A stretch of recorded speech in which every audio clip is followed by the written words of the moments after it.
Good morning बच्चों। आज हम नया चैप्टर सीखने की ओर अग्रसर हैं जिसका नाम है एटॉमिक स्ट्रक्चर।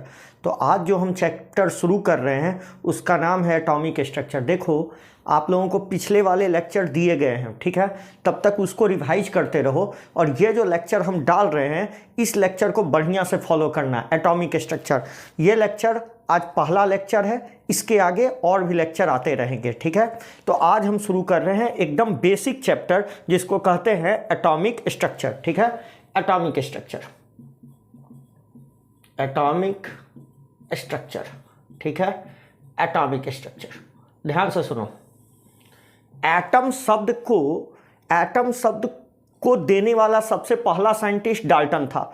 उससे पहले भी लोगों को कोई भी कंपाउंड बहुत छोटे छोटे पार्टिकल से बना है या कोई भी मैटर बहुत छोटे छोटे पार्टिकल से बना है, इसका तो आइडिया था, मगर कोई जो चिल्ला के नहीं बोलता था कि कोई भी सबस्टेंस एक छोटे छोटे पार्टिकल से बना हुआ है, उसका नाम किसी को नहीं पता था। सबसे पहले सबसे छोटा पार्टिकल का नाम देने का क्रेडिट किसको जाता है? डाल्टन साहब को। डाल्टन ने ही सबसे पहले डाल्टन ही सबसे पहले एटम टर्म को लेके आया था। क्या, कौन सा टर्म लेके आया था?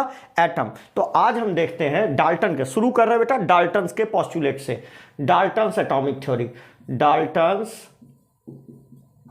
एटॉमिक थ्योरी, यहीं से शुरू कर रहे हैं। डाल्टन्स एटॉमिक थ्योरी, डाल्टन का परमाणु का सिद्धांत, ठीक है। डाल्टन के परमाणु, एटम को हिंदी में परमाणु बोलते हैं, परमाणु का सिद्धांत।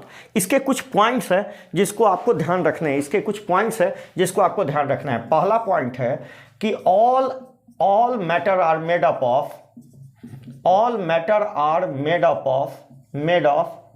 Made of very tiny particle called, क्या कहते हैं बेटा इसी को? कॉल्ड एटम, विच पार्टिसिपेट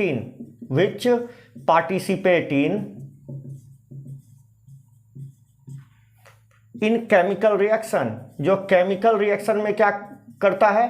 भाग लेता है। इसका मतलब रिएक्शन जब भी हो रहा होगा तो वो एटॉमिक लेवल पर होता है। रिएक्शन किस लेवल पर होता है? एटॉमिक लेवल पर। मॉलिक्यूल कभी रिएक्शन में पार्टिसिपेट नहीं करते, रिएक्शन हमेशा एटम के लेवल पर होता है। आ गया समझ में? अगली बात, जैसे हम एक एग्जांपल भी देख दें, जैसे मान लो H2 रिएक्शन किया Cl2 से और बनाया 2HCl, बनाया ना। एक्चुअली में ये जो मॉलिक्यूल है, ये रिएक्शन में पार्टिसिपेट नहीं कर रहा। इनका जो एटम होगा, ये क्लोरीन का एटम होगा, ये एटम आपस में क्या करेंगे? पार्टिसिपेट करेंगे रिएक्शन में। तो एटॉमिक लेवल पर रिएक्शन होता है, मॉलिक्यूलर लेवल पर नहीं होता है। आ गया समझ में? तो दुनिया का हर एक मैटर बहुत छोटे पार्टिकल से बना होगा जिसको एटम कहेंगे, जो कि केमिकल रिएक्शन में क्या करेगा बेटा? पार्टिसिपेट करेगा। पहला पोस्टुलेट।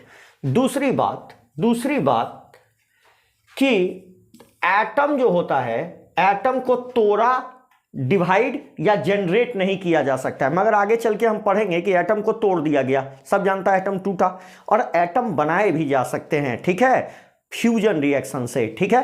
तो वो सब आगे पढ़ेंगे, ठीक है। अगला देखो, तो हम ये बात लिख लेते हैं, एटम कैन नॉट बी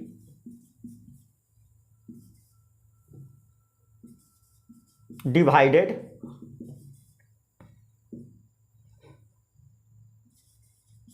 और जनरेटेड।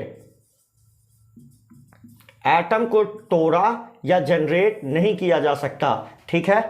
तीसरी बात इसने कही कि जितने भी एलिमेंट होते हैं उनका जितना एटम होगा सब एक जैसा होगा। जितने भी एलिमेंट होंगे उनको यदि तोड़ोगे तो उनसे एटम मिलेंगे, वो सब एक जैसे होंगे। बताओ एक जैसा होता है क्या? नहीं होता है। कारण क्या है? आगे चल के आइसोटॉप खोजा गया। आइसोटॉप किसको कहते हैं? जिनका एटॉमिक नंबर सेम मगर मास नंबर क्या होता है? डिफरेंट, उन्हीं को आइसोटॉप कहते हैं। तो आइसोटॉप एक ही एलिमेंट का होता है, ठीक है, और उनके जो एटम होते हैं उनका भार क्या होता है? अलग अलग होता है। तो अगला बात इसका जो गलत हो गया वो क्या था? ये बात भी गलत है बेटा, ये बात भी गलत है, मगर ये बात आज भी सही है, ठीक है। एटम मतलब all elements of atom, all atoms of an element are identical, सारे एटम जो होते हैं एलिमेंट के वो आइडेंटिकल होते हैं, मगर इसका एक्सेप्शन क्या मिला बेटा, इसका एक्सेप्शन मिला, इसका एक्सेप्शन था आइसोटोप्स। आइसोटोप किसको कहते हैं, हाँ बेटा हम बता देते हैं, आइसोटोप्स कहते हैं जिनका एटॉमिक नंबर क्या होता है, बोलो, जेड क्या होता है, जेड सेम होता है, मगर ए क्या होता है, एटॉमिक मास क्या होता है, डिफरेंट। क्या होता है बेटा, डिफरेंट। इसी को आइसोटोप कहते हैं। क्या कहते हैं, आइसोटोप कहते हैं। जैसे एग्जांपल देख, यहां लिख रहे हैं, एग्जांपल देख, यहां लिखा जा रहा है, यहां देख, आइसोटोप का एग्जांपल जैसे हम मान रहे हैं हाइड्रोजन के 3 आइसोटोप होते हैं, ठीक है, हाइड्रोजन के, पहला प्रोटियम, दूसरा ड्यूटेरियम और तीसरा बेटा ट्राइटियम, ठीक है। इसको प्रोटियम कहते हैं, प्रोटियम, इसको ड्यूटेरियम और इसको ट्राइटियम कहते हैं बेटा, ट्राइटियम। तो ये सब आइसोटोप हैं किसके, हाइड्रोजन के। किसके आइसोटोप हैं, हाइड्रोजन के आइसोटोप हैं। क्लियर हो गया, ये सब किसके आइसोटोप हैं, इसको ट्राइटियम कहते हैं बेटा, ट्राइटियम। तो ये सब आइसोटोप हैं हाइड्रोजन के। तो ये रहा डाल्टन का एटॉमिक, डाल्टन्स कहने का मतलब डाल्टन का, ठीक है ना। तो डाल्टन का एटॉमिक थ्योरी क्या कहता है कि दुनिया का हर एक पदार्थ बहुत छोटे पार्टिकल से बना है जिसको एटम कहते हैं, और एटम ही केमिकल रिएक्शन में पार्टिसिपेट करेगा। एटम को बना नहीं सकते, एटम को आप बना नहीं सकते और ना ही तोड़ सकते हो, जनरेट कर सकते हो, ना ही बना सकते हो ना ही तोड़ सकते हो। जितने भी एटम होते हैं किसी पार्टिकुलर एलिमेंट के वो सब आइडेंटिकल होते हैं, और इसका एक्सेप्शन क्या मिल गया बेटे हमको, आइसोटोप्स मिल गया। आ गया समझ में। अब आइए हम पढ़ते हैं एटम के अंदर में क्या क्या मिला। जब बेटा एटम को तोड़ा गया ना, जब एटम को तोड़ा गया तो वास्तविकता में इसमें 3 पार्टिकल मिले। कितने पार्टिकल मिले, 3। एटम को जब तोड़ दिया गया कंप्लीट तो हमको कितने पार्टिकल दिखाई दिए एटम के अंदर में, 3। जब एटम को तोड़ दिया गया तो एटम के अंदर में 3 पार्टिकल मिले। एटम के अंदर में 3 पार्टिकल मिले। कौन कौन एटम मिले बेटा, पहला मिला इलेक्ट्रॉन। क्या मिला, इलेक्ट्रॉन। कहोगे ऐसे क्यों लिख रहे हैं, थोड़ी देर में पता चल जाएगा। दूसरा क्या मिला, प्रोटॉन, और तीसरा क्या मिला बेटा, न्यूट्रॉन। तो पहला मिला इलेक्ट्रॉन, दूसरा मिला प्रोटॉन और तीसरा क्या मिला, न्यूट्रॉन। और इनके डिस्कवरी का भी ऑर्डर है। ये किसका ऑर्डर है, डिस्कवरी का। इनके खोज का भी यही ऑर्डर है, ठीक है। मतलब पहले कौन खोजा गया, इलेक्ट्रॉन। इसी तरह याद रखना, इलेक्ट्रॉन, उसके बाद कौन खोजा गया, प्रोटॉन, और उसके बाद सबसे लास्ट में कौन सा पार्टिकल खोजा गया, न्यूट्रॉन। तो सबसे पहले कौन, इलेक्ट्रॉन। इलेक्ट्रॉन के खोज करने का श्रेय जाता है एक साइंटिस्ट को जिसका नाम था जे थॉमसन। थोड़ा सा याद रख सकते हैं तो रख लीजिएगा, थॉमसन। मगर ये सब पूछता उछता नहीं है बेटा, ठीक है। जे थॉमसन ने ही इलेक्ट्रॉन का खोज किया, ठीक है। इसको गोल्डस्टीन नाम के साइंटिस्ट ने खोज किया। प्रोटॉन को किसने खोज किया, गोल्डस्टीन। और इसको खोज किया बेटा चैडविक ने। ये सब बताने का कोई महत्व नहीं है, मगर आपको जानना है तो जान लीजिए, नहीं तो बेकार है। इसको चैडविक ने, ठीक है, चैडविक ने। तो ये तीनों साइंटिस्ट ने मिलके ये तीनों पार्टिकल खोज दिए, ठीक है। तो सबसे पहले हमको पढ़ना होगा कि ऐसा क्या हुआ, ऐसा कौन सा एक्सपेरिमेंट था, कैसे कैसे इनका डिस्कवरी हुआ। थोड़ी थोड़ी बातें इन लोगों के बारे में भी जाननी है, ठीक है। तो थोड़ा थोड़ा इन लोगों के बारे में भी हम जान लेते हैं, ठीक है, कैसे कैसे एक्सपेरिमेंट किया इन लोगों ने। आइए, तो सबसे पहले हम देखते हैं किसका, इलेक्ट्रॉन का डिस्कवरी। किसका डिस्कवरी बेटा, इलेक्ट्रॉन का। देखो, यदि हम बात करें डिस्कवरी ऑफ इलेक्ट्रॉन की, तो हम बात कर रहे हैं बेटा डिस्कवरी ऑफ इलेक्ट्रॉन। हम बात कर रहे हैं discovery of electron, discovery of electron.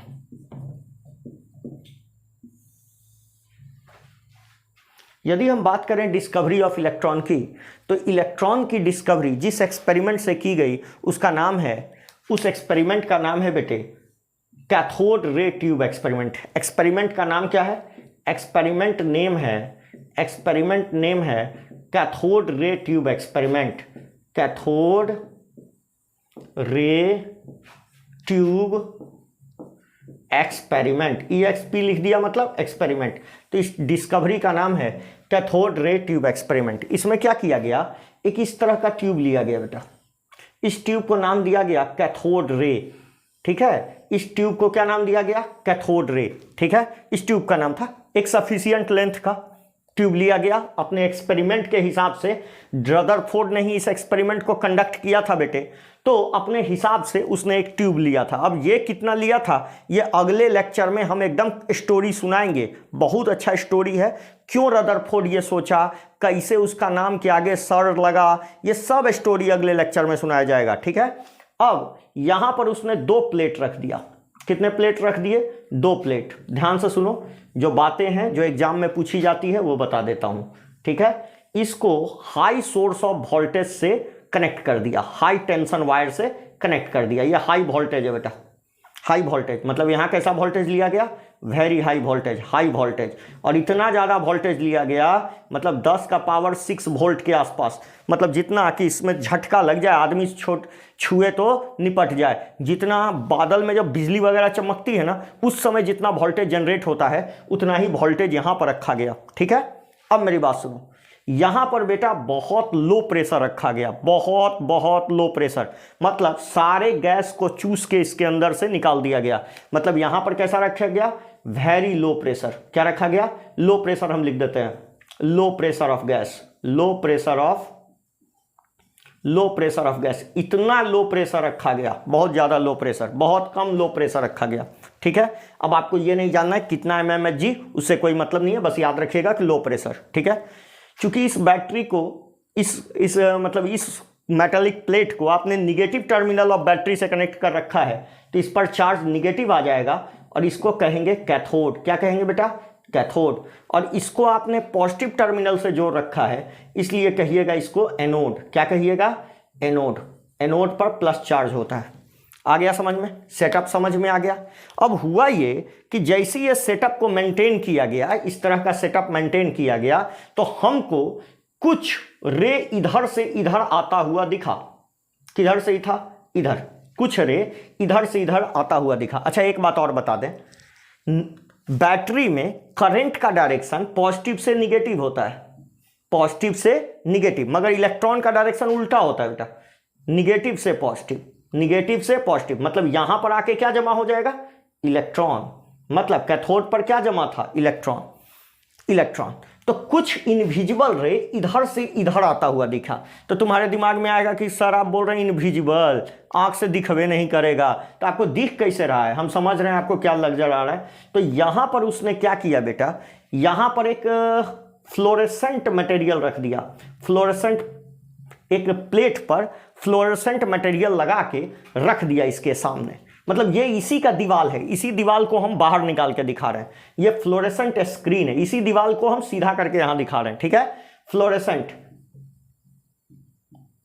Fluorescent screen है ये, ठीक है। किसका बना हुआ है, किसका बना हुआ है, जिंक सल्फाइड का। किसका बना हुआ है, जिंक सल्फाइड का इस पर कोटिंग किए हैं। तो कोई भी चीज, फ्लोरेसेंट पेन होता है बेटा, आप चलाओगे ना तो चमकता है, उसी को फ्लोरेसेंट बोलते हैं। तो जब भी इससे कोई चीज टकराएगा तो इससे चमक निकलेगा, तो हमको पता चल जाएगा ना कि कोई चीज इधर से इधर आ रहा है।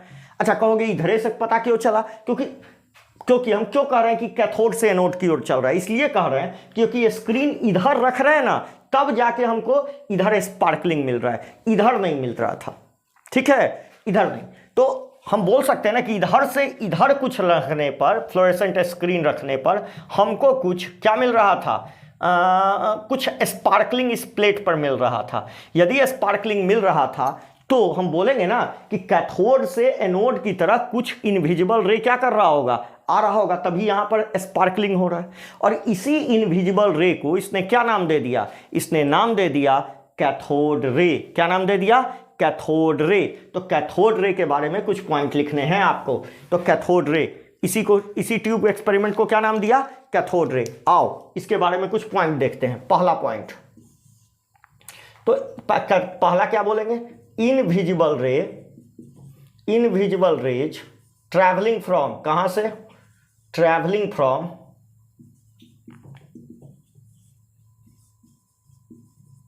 कैथोड टू एनोड,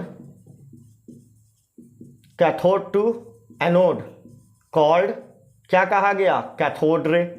बोला गया कैथोड रे, कैथोड रेज, इन्हीं को कैथोड रे कहा गया।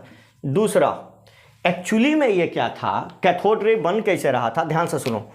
एक्चुअली में यहां पर जो आपने प्लेट लगा के रखा है और इसके बीच में आपने हाई टेंशन वायर रखा है, हाई वोल्टेज मेंटेन रखा है, तो हुआ ये बेटा कि ये जो कैथोड रे था ना, जो इलेक्ट्रॉन था ना, जो यहां आके जमा हुआ, ये इलेक्ट्रॉन यहां पड़े हुए गैस को आयोनाइज कर दिया। क्या कर दिया? आयोनाइज। मतलब यहां से इलेक्ट्रॉन निकला और इस इलेक्ट्रॉन से टकराया, इसमें भी तो इलेक्ट्रॉन होगा, यहां भी इलेक्ट्रॉन होगा, और इस इलेक्ट्रॉन को उखाड़ दिया, यहां से उखाड़ दिया, और फिर ये वाला इलेक्ट्रॉन जो उखड़ा था वो अगले गैस के इलेक्ट्रॉन को उखाड़ दिया। ठीक है, तो कोई भी एटम में से, कोई भी गैसियस आयन में से उसके एटम को उखाड़ दोगे तो क्या बनेगा? पॉजिटिव आयन, और ये इलेक्ट्रॉन तो आगे की ओर भाग गया, और यही कौन सा रे बनाया? Cathode ray. आ रहा है समझ में? तो कैथोड रे, ये जो इलेक्ट्रॉन यहां से निकला, ये नहीं समझना है कि यहां से इलेक्ट्रॉन निकला और डायरेक्ट यहां चला गया, नहीं, ऐसा नहीं हुआ। ये इलेक्ट्रॉन निकल के यहां जो गैस पड़े हुए हैं, जो बहुत कम मात्रा में हैं, उनसे इलेक्ट्रॉन उखाड़ता चला गया, और सारे इलेक्ट्रॉन किधर की ओर मूव कर गए? एनोड की ओर। और यही हमको किस रूप में दिखे? कैथोड रे के ट्यूब के रूप में, कैथोड रे के रूप में दिखे। अब कहोगे कि सर ये रे बोल रहे हैं, कैथोड रे बोल रहे हैं, अभी बोल रहे थे इलेक्ट्रॉन, ये क्या है? अरे बेटा समझो, यदि आपको कोई चीज स्लो, जैसे बारिश का एक बूंद है, तो एक बूंद देखोगे तो बूंद बोलोगे, और तेजी से चलेगा तो उसको बारिश न बोलोगे बेटा, धार बोलोगे, वो धार दिखेगा, बूंद थोड़ी दिखेगा। बात वही है।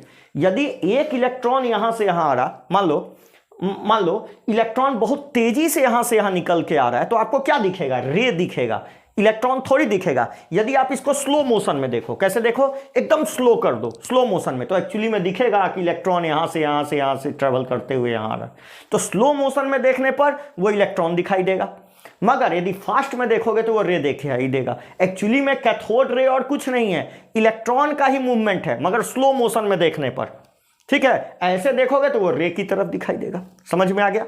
आओ देखो, तो हम बोल सकते हैं ना बेटा कि दुनिया के हर एक पार्टिकल में इलेक्ट्रॉन तो कॉमन है ना? तो कोई भी गैस इसमें भरो, कोई भी गैस, उसमें इलेक्ट्रॉन ही निकलेगा, और इलेक्ट्रॉन इधर से इधर चला जाएगा और रे के रूप में दिखेगा। यही कारण तो बोला जाता है कि कैथोड रे कौन सा गैस भरे हो इस पर डिपेंड नहीं करता। Cathode ray never depends on gas filled in the tube. तो अगला पॉइंट लिखते हैं, cathode ray not depends on, क्या लिख रहे हैं बेटा? Cathode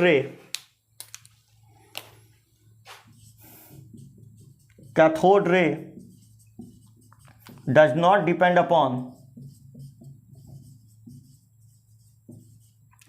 on gas field inside the tube. Cathode ray does not depend on gas field in the tube.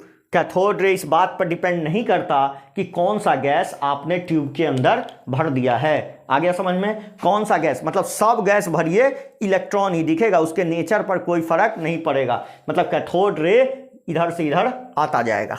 आ गया समझ में? अगली बात, अच्छा बताइए, तीसरा पॉइंट देखिए, कैथोड रे कैसे नेचर का बना हुआ है? निगेटिव नेचर का। कैथोड रे मतलब इसका नेचर कैसा है? निगेटिव। बोलिएगा कैसे?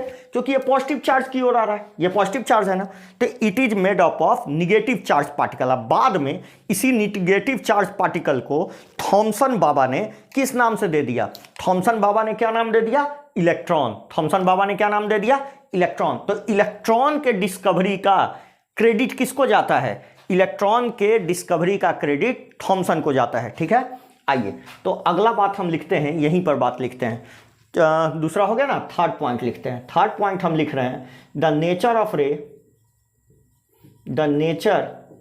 Of cathode ray are made up of negative charge particle. ऐसे लिख लो, cathode rays are made of negative charge particle. Negative charge, negative यहां लिखते हैं बेटा, charge particle, negative charge particle का बना होता है, ठीक है, निगेटिव। लेटर इसको क्या कहा गया बाद में, इसी को मतलब लेटर में क्या कहा गया, लेटर इट वाज कॉल्ड, क्या कहा गया, इलेक्ट्रॉन, इसी को इलेक्ट्रॉन का संज्ञा दे दिया गया, ठीक है, बाद में इसको इलेक्ट्रॉन का मूवमेंट बता दिया गया, ठीक है। अगला बोलो चौथा, क्या ये गैस, जो भी गैस फिल कर रहे हो इसके अंदर, उससे इलेक्ट्रॉन कबाड़ दे रहा है, उखाड़ दे रहा है, तो ऐसे पार्टिकल को बोलेंगे, इस घटना को, इलेक्ट्रॉन को उखाड़ देना, इसको कहते हैं आयोनाइजेशन। मतलब it ionise the gas filled in the tube, it ionises the gas, it ionises the gas filled in the tube, in the tube, tube के अंदर जो गैस भरा हुआ है उसको, उससे इलेक्ट्रॉन को कबाड़ दिया। पांचवा point, it deflect in electric and magnetic field. यदि आप यहां प्लस और माइनस प्लेट लगा के रखोगे और हॉर्सशू मैग्नेट लगा के रखोगे तो उसमें ये डिफ्लेक्शन शो करेगा। क्यों डिफ्लेक्शन क्यों शो करेगा? क्योंकि ये चार्ज है। आ रहा है समझ में? ये प्रूव कर देता है कि ये चार्ज पार्टिकल है। आ गया समझ में? It deflect in electric and magnetic field, electric and magnetic field, magnetic field, ये इलेक्ट्रिक और मैग्नेटिक फील्ड में क्या कर जाएगा बेटा? डिफ्लेक्ट कर जाएगा। It deflect in electric and magnetic field, ये इलेक्ट्रिक और मैग्नेटिक फील्ड में क्या शो करता है बेटा? डिफ्लेक्शन शो करता है। It deflect in electric and magnetic field. अगली पॉइंट, अगला पॉइंट लिखने से पहले इस ट्यूब को हमको मिटाना पड़ेगा, ठीक है? It deflect in electric and magnetic field. Next बात, अच्छा पांचवा, छठा देखो, छठा पॉइंट कहें कि इसमें मैकेनिकल एनर्जी होती है। मैकेनिकल एनर्जी का क्या मतलब है बेटा?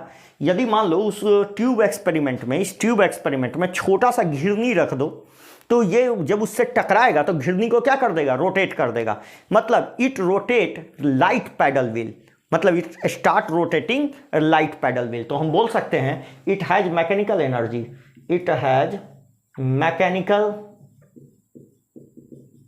एनर्जी। मतलब कहने का मतलब it rotate light paddle wheel,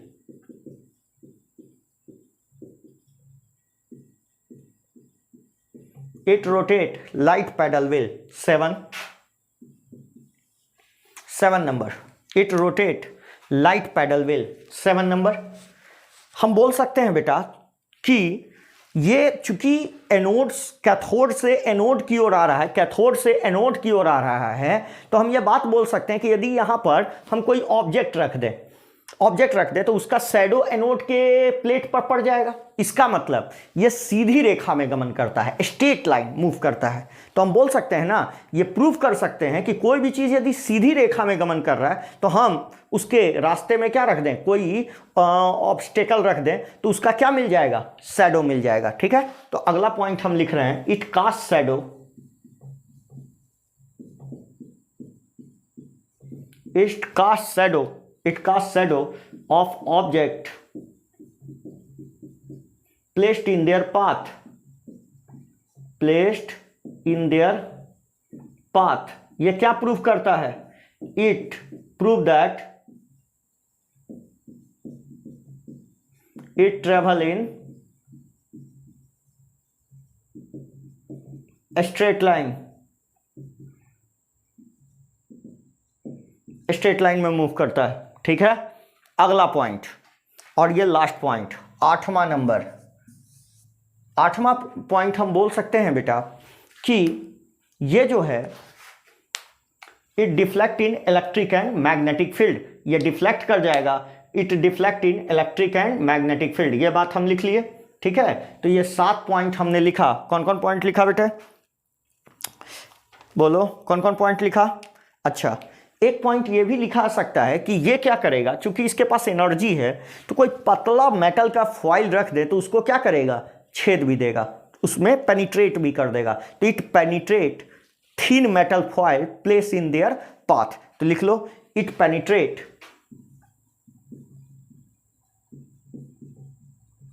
thin metal foil, thin metal foil. ऐसा क्यों है? क्योंकि इसके पास एनर्जी है और हाई वेलोसिटी से क्या कर रहा है? मूव कर रहा है। ठीक है, आ गया समझ में? Thin metal foil. तो ये सारे बातें हुई कि कौन से रे के बारे में? एनोड रे के बारे में, सॉरी कैथोड के बारे में। किसके बारे में बेटा? कैथोड रे के बारे में।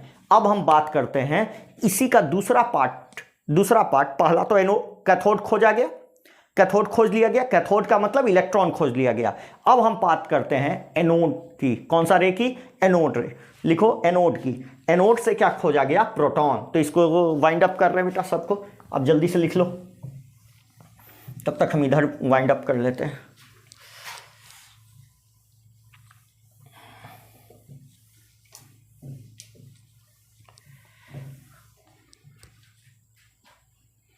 देख बेटा, इधर इरेज कर दे सबको।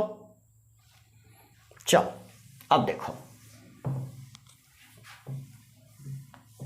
मेरी बात समझो।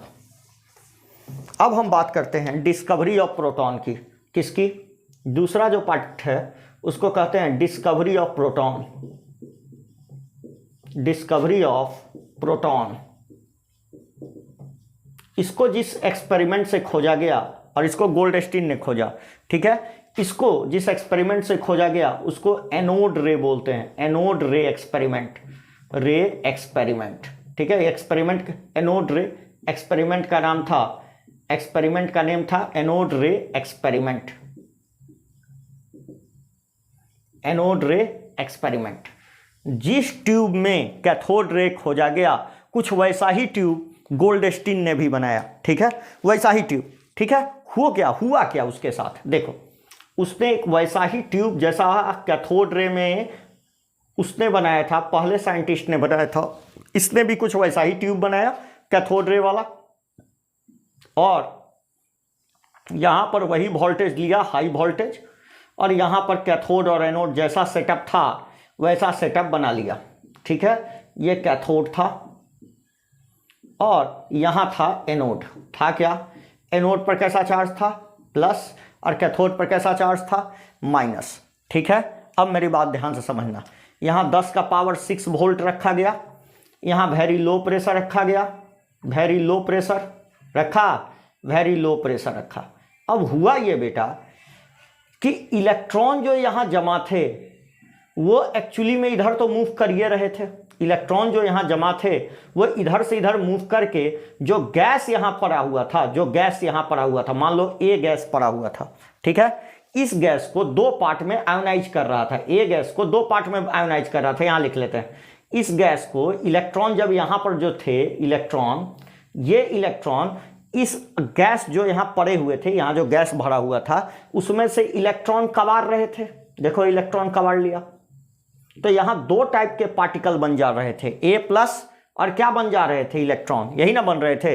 इलेक्ट्रॉन तो सीधी रेखा में आ रहा था। एक्चुअली में इस ट्यूब में क्या था? बोलो, क्या क्या पड़ा होगा? A plus ionise gas plus electron. यही ना पड़ा होगा, यही ना पड़ा होगा। इलेक्ट्रॉन तो किधर की ओर मूव कर गया बेटा? इलेक्ट्रॉन तो अपनी दिशा में, जहां प्लस होगा उधर इलेक्ट्रॉन मूव कर गया। और ये प्लस चार्ज किधर की ओर मूव किया? हाँ जी, निगेटिव प्लेट की ओर। किधर की ओर? निगेटिव, क्योंकि इस पर निगेटिव चार्ज है। आ गया समझ में?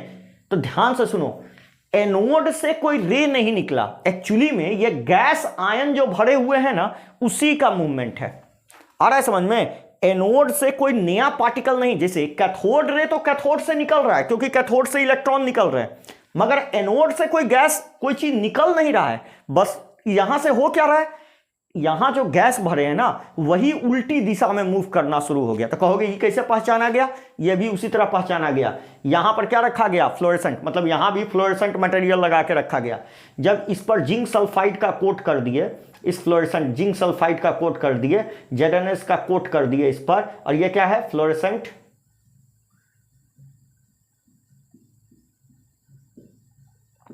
फ्लोरेसेंट स्क्रीन है। जब यहां फ्लोरेसेंट स्क्रीन रखा गया, जिंक सल्फाइड का कोट किया हुआ, तो हमको क्या मिला? यहां से कुछ इनविजिबल रे जो यहां से इधर चल रहे थे, वो जाके इस पर टकराए और यहां पर स्पार्कलिंग मिला।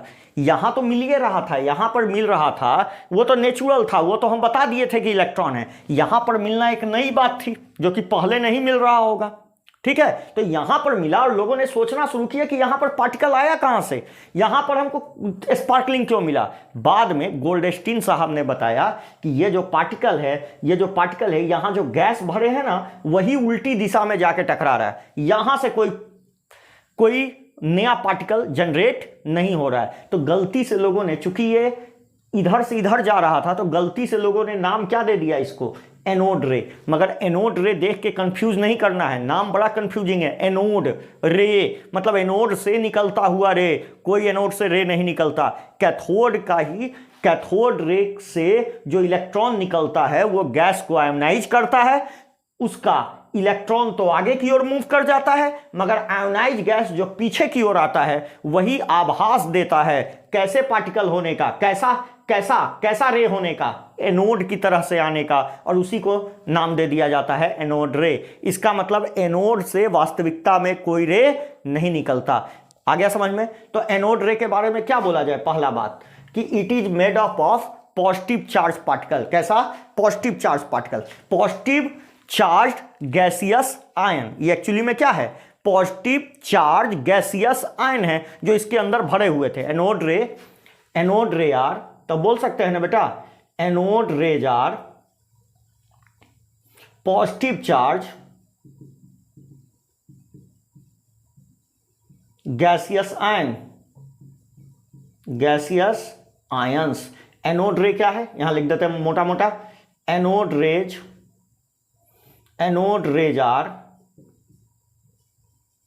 Positive charge gaseous ion. ठीक है, दूसरा पॉइंट सुनो, ध्यान से सुनना, मेरी बात को एकदम गौर से सुनना। दूसरा पॉइंट, यहां पर ए में एक इसमें आयोनाइज कर रहा था, A++ इलेक्ट्रॉन, यही हो रहा था ना।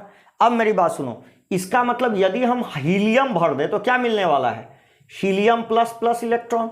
ऑक्सीजन भर दे तो क्या मिलने वाला है, O++ इलेक्ट्रॉन। नाइट्रोजन भर दे तो क्या मिलने वाला है, N++ इलेक्ट्रॉन। इलेक्ट्रॉन तो देख रहे हो ना, सब पर सेम है, मगर ये आयन देखो सबका डिफरेंट है। मतलब यदि हम हीलियम भरेंगे तो इधर से इधर क्या जाएगा, हीलियम+। यदि हम इसमें ऑक्सीजन भर देंगे तो O+। नाइट्रोजन भरेंगे तो N+ जाएगा। इसका मतलब ध्यान से सोचो, क्या इन सभी का वेट बराबर है, नहीं, इसका 4 है, इसका 16 है, इसका 14 है। तो जो भारी होगा वो धीरे धीरे मूव करेगा, जो हल्का होगा वो तेजी से मूव कर जाएगा। आ रहा है समझ में। मतलब एनोड रे किस पर डिपेंड कर रहा होगा, एनोड रे चूंकि आयंस अलग अलग आएंगे तो एनोड रे इस बात पर डिपेंड करेगा कि कौन सा गैस भरे हैं, मगर कैथोड रे को इससे लेना देना नहीं है कि क्या भरे हैं, क्योंकि कैथोड रे में इलेक्ट्रॉन मूव कर रहे हैं और सब में इलेक्ट्रॉन कॉमन होता है। इसलिए कैथोड रे कौन सा गैस भरे हैं उस पर डिपेंड नहीं करता, मगर एनोड रे किस बात पर डिपेंड करता है, एनोड रे इस बात पर डिपेंड करता है कि कौन सा गैस आपने यहां फिल कर दिया। ठीक है, तो देखिए, तो हम बात बोल सकते हैं ना, एनोड रे depends on gas filled in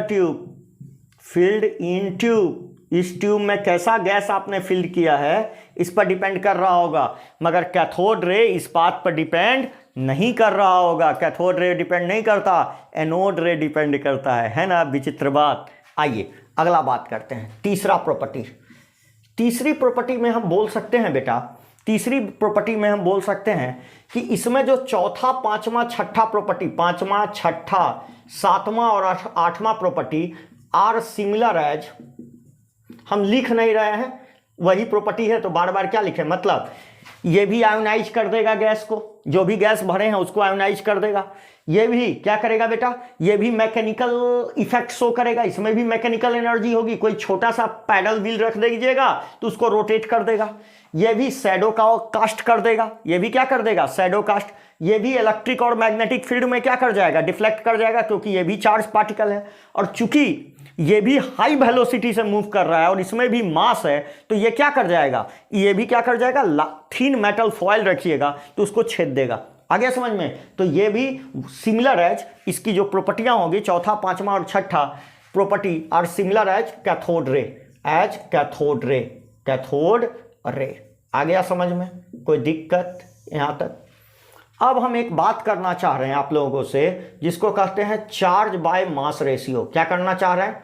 charge by mass ratio, charge by mass ratio, charge by mass ratio. यदि हम कैथोड रे के बारे में बात करें, कौन सा? कैथोड रेज के बारे में, तो ये charge by mass ratio independent होगा किससे? Independent of gas field in the tube. अरे भाई, सब में तो चार्ज एक ही है और इलेक्ट्रॉन का मास एक ही है, ठीक है। तो फील्ड इन ट्यूब आ गया समझ में? ये पहले ही साबित कर दिए थे कि ये डिपेंड नहीं करेगा, मतलब कैथोड रे डिपेंड नहीं करेगा। इसका मतलब भी है, ये भी मतलब बोल सकते हैं कि इसका चार्ज बाय मास रेशियो किससे इंडिपेंडेंट हो जाएगा? कैथोड रे का जो चार्ज बाय मास रेशियो है, ये कौन सा गैस पर फिल किए हैं, इस पर डिपेंड नहीं करेगा। तो इसका E बाय M का रेशियो निकालिएगा तो बताइए कितना आएगा? चार्ज ऑफ इलेक्ट्रॉन कितना होता है? 1.6 इंटू 10⁻⁻19 कूलम होता है क्या? मास कितना होता है पता है? हाँ, 9.1 इंटू 10⁻31 kg। तो ये आ जाएगा बेटा 1.76 इंटू 10⁻11 कूलम पर kg। कहोगे याद रखना है सर, नहीं रख भी सकते हो, छोड़ भी सकते हो, एग्जाम में ये डाटा दिया जाता है। क्या किया जाता है? डाटा दिया जाता है। अगला आओ, प्रोटॉन की बात करते हैं। किसकी बात करते हैं बेटा? प्रोटॉन की। यहां बात कर रहे हैं, देख लो, अगला बात हम प्रोटॉन की कर रहे हैं। यदि हम प्रोटॉन की बात करें बेटे, किसकी बात कर रहे हैं? प्रोटॉन की। मतलब प्रोटॉन मतलब एनोड रे की। कौन सा? एनोड रे। यदि एनोड रे की बात करें तो क्या इसका E बाई M इंडिपेंडेंट होगा? नहीं, depend on gas field in the tube. आ गया, ये डिपेंड करेगा, क्योंकि हर एक के लिए मास अलग अलग आएगा ना बेटा। चार्ज तो सबका सेम आएगा मान लिया, मगर मास तो अलग अलग आएगा ना। तो E बाई M किस पर डिपेंड कर जाएगा? इसका कौन सा गैस भले हैं, तो depends on gas field in the tube में कौन सा गैस भरे हैं। यदि मान लो हम गैस भरे हैं हाइड्रोजन, कौन सा? हाइड्रोजन H2, तो ये तो मॉलिक्यूल है ना, हमको एटम की बात करनी है। तो हाइड्रोजन में से इलेक्ट्रॉन कबाड़ दोगे तो क्या बनेगा? H++E-। ठीक है, ये इसी को आगे चल के गोल्डस्टीन ने बोल दिया प्रोटॉन। क्या बोल दिया? प्रोटॉन। यही प्रोटॉन है। क्यों? हाइड्रोजन में एक इलेक्ट्रॉन और एक प्रोटॉन है, न्यूट्रॉन तो होता नहीं है। आपने एक इलेक्ट्रॉन निकाल दिया तो उसमें क्या बचा? सिर्फ एक, क्या बचा? एक प्रोटॉन बचा, और यही प्रोटॉन भी कहा जाता है। H+ ही सिंबल होता है किसका? प्रोटॉन का। तो प्रोटॉन का ये भी सिंबल होता है H+। P भी लिखते हैं और H+ भी लिख सकते हैं। H+ का मतलब प्रोटॉन। अब मान लो हमने प्रोटॉन भरा इसमें प्रोटॉन, तो प्रोटॉन का मास क्या होगा? मास मिनिमम होगा। मास मिनिमम होगा ना, प्रोटॉन का मास मिनिमम हो जाएगा, ठीक है। और इसका मास यदि मिनिमम होगा तो E बाई M का रेशियो क्या हो जाएगा? मैक्सिमम। E बाई M का मास कैसा आ जाएगा? मैक्सिमम। और इसका वैल्यू कितना आ जाएगा बता दो? E बाई M का वैल्यू 1.6 इंटू 10⁻⁻19 प्रोटॉन के बराबर। और मास कैसा रख रहे हो? मिनिमम। कितना होता है पता है? 1.67 इंटू 10⁻27 कूलम पर केजी। या सॉल्व करके ये वैल्यू रट लेंगे। ये वैल्यू जो आएगा यही मैक्सिमम कूलम पर केजी में वैल्यू आ जाएगा। क्या ये वैल्यू हर गैस के लिए सेम आएगा? नहीं। यहां यदि ऑक्सीजन भर देते तो ये अलग आता प्रोटॉन का मास, ऑक्सीजन एटम का मास अलग आता, तो ये E बाई M चेंज करता। इसका मतलब E बाई M फिक्स होता है किसका? एनोड का। E बाई M अलग अलग आता है किसका? कैथोड एनोड का। E बाई M सेम आता है कैथोड का, E बाई M अलग अलग आता है किसका? एनोड का। आ गया एनोड रे का, ठीक है। तो आज हम लोगों ने इतना सीखा। एक और पार्टिकल है जिसको क्या बोलते हैं बेटा?